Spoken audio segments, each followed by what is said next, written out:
India സെവൻസിന്റെ മാരക യുദ്ധം പിന്നാലെ കേട്ടോ വരണം. ഇന്നത്തെ മത്സരം അങ്ങനെയാണ്.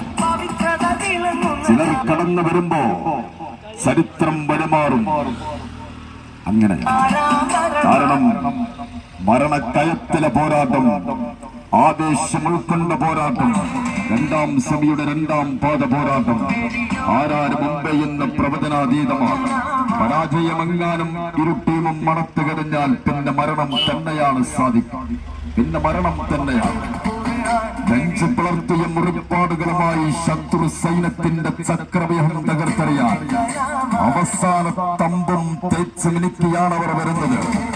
എന്ത് വില കൊടുത്താണെങ്കിലും ബ്രദേഴ്സ് പാങ്ങിന്റെ കയ്യും പിടിച്ച് കടന്നു വരുന്ന ലിൻഷ മെഡിക്കൽസ് മണ്ണാർക്കാടിനെ ഇന്ന് കൊളത്തൂരിന്റെ സ്റ്റേഡിയത്തിൽ ഞങ്ങൾ വകവരുത്തുമെന്ന വെല്ലുവിളികളുമായി വാഹിദിന്റെ പിള്ളേർ അഭിലാഷ് എഫ്സി കുപ്പോത്തുക.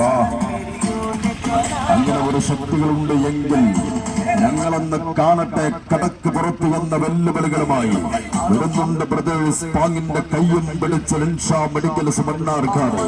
രണ്ടാം സഭയുടെ രണ്ടാം പാദ പോരാട്ടം ഫൈനൽ എന്ന വലിയ കടമ്പയിലേക്ക് കാലെടുത്ത് വയ്ക്കാൻ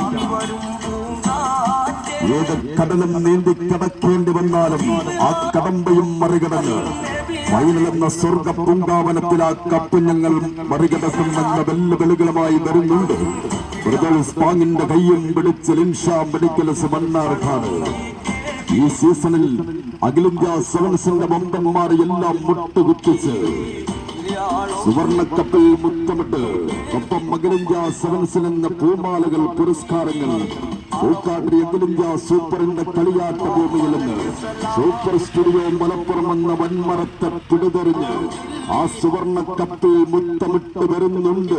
കളരിക്കൽ ഭഗവതിയുടെ തട്ടകത്തിൽ നിന്ന് ഏഴാൺകുട്ടികൾ അഭിലാഷ് എഫ്സി കുപ്പോത്തും വല്ലഭനാടിന്റെ സെവൻസ് മൈതാനം കണ്ട ഏറ്റവും വലിയ ജനക്കൂട്ടത്തെ സാക്ഷി നിർത്തിക്കൊണ്ട് തൗഫീഖ് ഗോൾഡ് സമ്മാനിക്കുന്ന കുരുക്ഷേത്ര ഭൂമിയിൽ ആവേശം ഉൾക്കൊള്ളുമ്പോൾ ഏറെ നനയാത്ത കണ്ണുകളില്ല, താളം പിടിക്കാത്ത കൈകളില്ല.